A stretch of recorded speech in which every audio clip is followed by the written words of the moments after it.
and welcome back to my channel. I am finally at the end of October doing everything I read from July through September. Sorry it took me so long to get this out, just not really in the mood, I guess, to film this, but at the end of October I gotta do this because this is almost a month late. I was supposed to put this out at the beginning of October, but we're gonna go ahead and go over everything I read July through September. You'll find some good picks in here. I have everything written down. Excuse my memory if I can't remember everything of what I thought about the books, but I enjoyed a lot of these books and I wrote down as I went this time, so hopefully that will help me as well. And the next one, October through December, will be my last one for the year. I think next year maybe I'll do it month to month like I said earlier. Also, I want to try and get a craft video in before the end of the year as well, so look forward to that. Enough chit chat, let's get into it. The first book was the On Honeymooners by Christina Lauren. And just quick note, Christina Lauren is actually two writers, but they're best friends, and they took both like a part of their name, which I found out not too long ago, which is really interesting.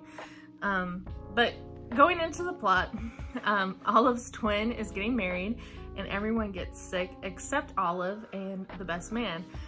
So everybody gets like food poisoning, and the best man is also her enemy. The honeymoon is up for grabs, so they have to, basically Olive's twin is like, hey, like this honeymoon's available. I don't want it to go to waste because she won it and like you can't reschedule it. So Olive's like, I guess I'll go, and the best man ends up going too. And they end up having to act like newlyweds because like the prize is not transferable either. They run into like Olive's boss, they have to keep lying. It's a pretty cute story. It's very fast paced. I gave it 4 stars. I thought it was really cute overall, this whole story. Basically enemies to lovers. We love a good love story. So I would recommend it. The next one I read was Dear Girls by Ali Wong. Ali Wong is a comedian. Most people know her from her Netflix specials. She did a few of them while she was pregnant. And I've watched those specials and I thought she was hilarious. So I was like, I got to read the book. Her book is just basically letters to her daughters. And they go over her life, how she got into comedy, how she met their father, you know, being pregnant, different things like that. I thought it was a fun read, very interesting to learn more about her and her life, and I gave that 4 stars. The Last Black Unicorn by Tiffany Haddish. Back-to-back comedy books. I was at the library and this is where I get all of my books. That's why I don't hold them up. That's why I get the picture. I just am a library girl. I saw Ali Wong and Tiffany Haddish literally like right next to each other. I was like, I have to read both of these. I've liked Tiffany Haddish for a while. I haven't seen any of her like specials or anything like that, but I always like the movies that she's in. But this book is her memoir, delves into her early life and her rise in her career. I would say my overall thoughts, the writing isn't the best. You can definitely tell that she probably used a ghostwriter, and I think they mention that as well. But as you learn more about Tiffany, you kind of realize like why the writing isn't as great as it is. Very interesting life story. I came away from that book with so much more respect for Tiffany Haddish than I had beforehand, which I respected her of course, but after I read the book and seen like what she went through, I was like, go off girl. 4 stars for that book.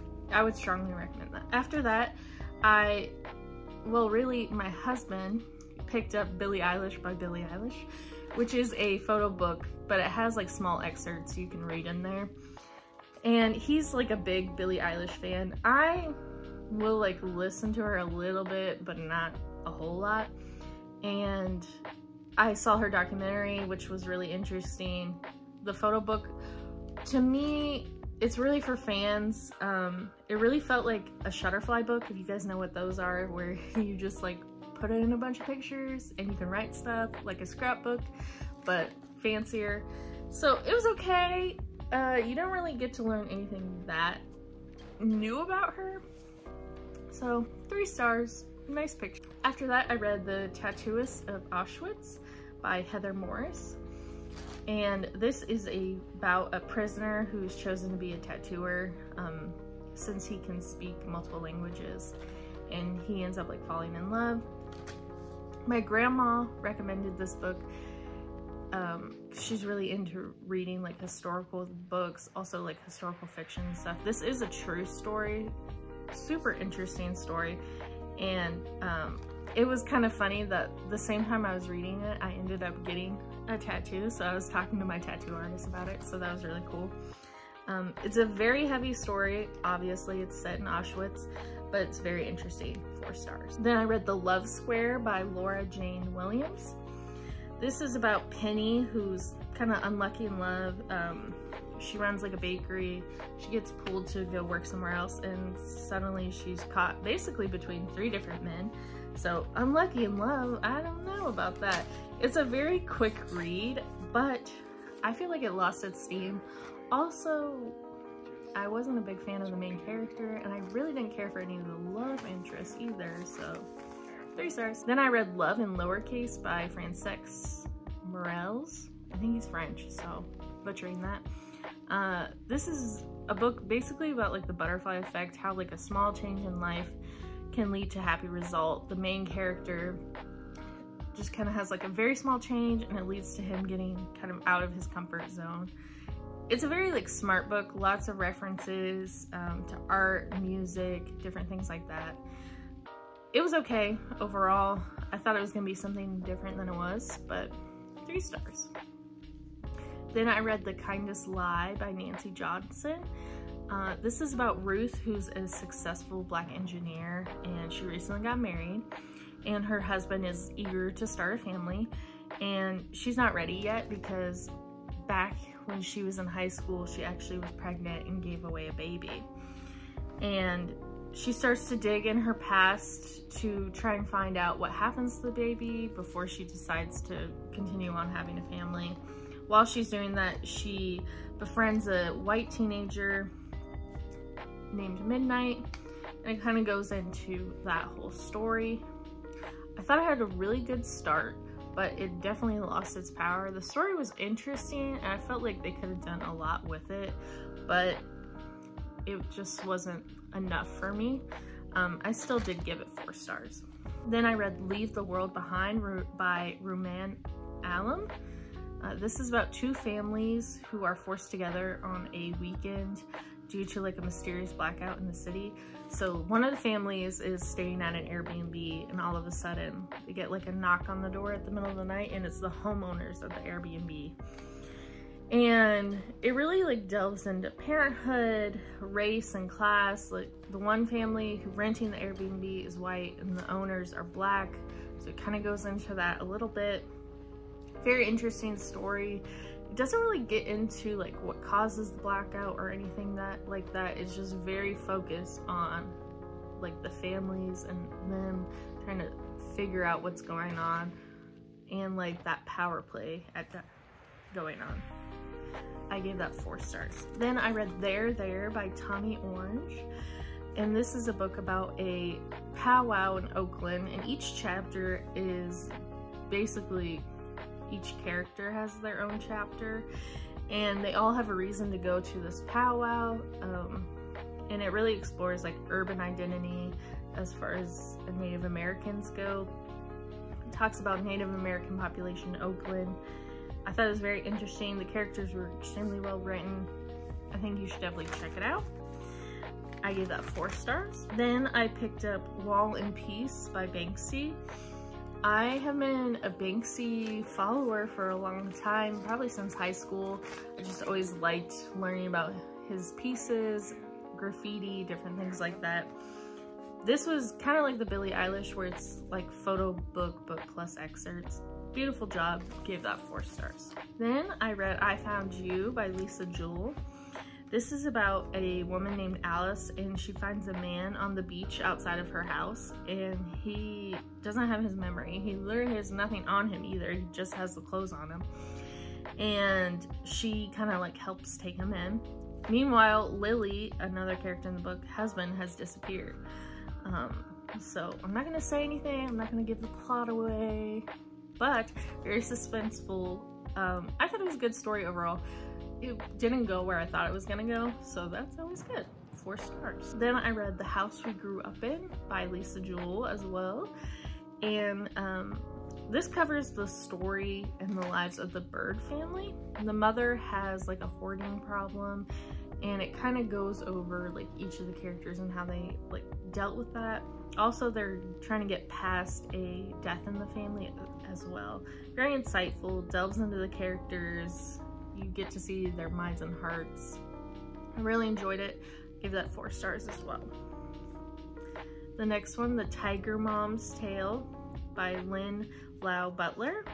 This is about a biracial woman named Lexa. She is forced to acknowledge part of her Taiwanese heritage, so she's half white, half Taiwanese. And this book was amazing. I loved this book so much. I just wanted to keep reading it. I didn't want to put it down. It's very interesting to see the main character have to kind of go back and forth in her heart as far as like what the right thing to do was, and it's filled with a lot of humor. The complicated family is very interesting to learn about. The culture is very interesting to learn about. I gave that 5 stars. I would highly recommend that book. Then I read Watching You by Lisa Jewell. This is about Headmaster Tom, and well, I mean, he's one of the characters and he's loved by like all of his students except for one.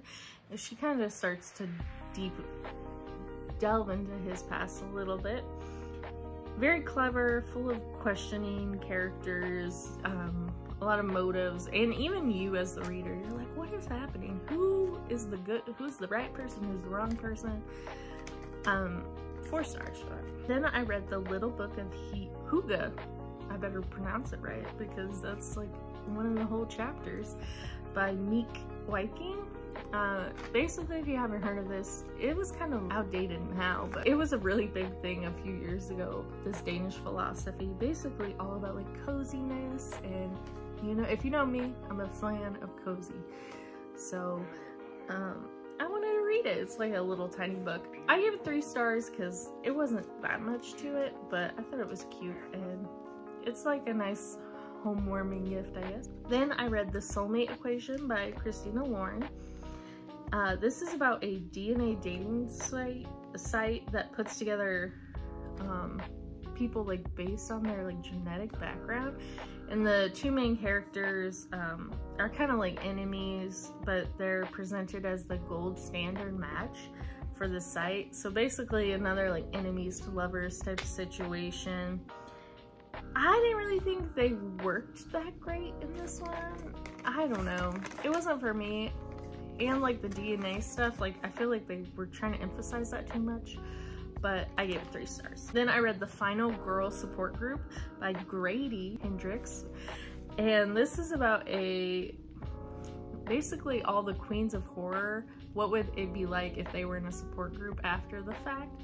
So that's kind of like comical to think about, but somebody is like hunting them down. So it's very suspenseful, it's very fun.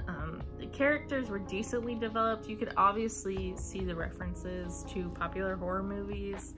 I could see references to like Laurie Strode, you know, as the queen example there. I would still give it 4 stars though. And then I read Dark Roads by Chevy Stevens.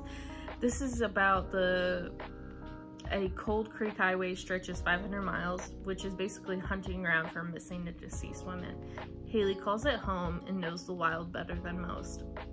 Her dad dies and she's stuck with her aunt and uncle, who's a cop, and Haley can't handle it and she vanishes. I'm not gonna go into much else. You just need to read it because the twists and turns, you don't know what's happening. I thought it was a wonderful depiction, very in-depth. The characters were nicely developed. Read it. 5 stars. And then I read The Invisible Life of Addy LaRue by V.E. Schwab. If you haven't heard of this book, I don't know where you've been because it's all over the internet right now, or a while ago. this isn't the end of October. This is about a young woman who makes a deal to live forever but is cursed to be forgotten by everyone she meets. I would say this makes you want more out of it, because I felt like there was a lot in there, but I just wanted more. Very nice characters, nice attention to detail. I gave it 4 stars.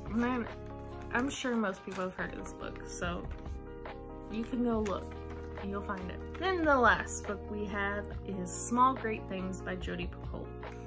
This talks about Ruth, who's a veteran nurse, and she gets reassigned due to her race, and because she's a labor delivery nurse, she goes in to deliver the baby. Not deliver the baby, take care of the baby. And the dad is white supremacist, and he's like, get out the room. So she was like, pardon, I didn't know. Well, later, she's trying to, I don't want to spoil it, but she ends up getting charged with a crime. I'm not going to say what happens, but the story seemed very outdated to me. I'm not sure when this was written, but it just felt outdated to me, and it felt like it was trying to prove a point, especially towards the end, and I was just like, oh, okay. Especially with like the white supremacist guy, I was like, oh yeah, I don't know. If you've read the book, we can talk about it below. I don't want to give too much away in case you haven't read it, but I gave it 3 stars. And those are all the books I read. I believe so. I made this list a while ago, so hopefully I didn't forget any of them. But let me know if you've read any of these, if you want to read any of these, your recommendations. I would love to hear them. Put them in the comments. Thank you so much for watching, and I'll see you guys next time.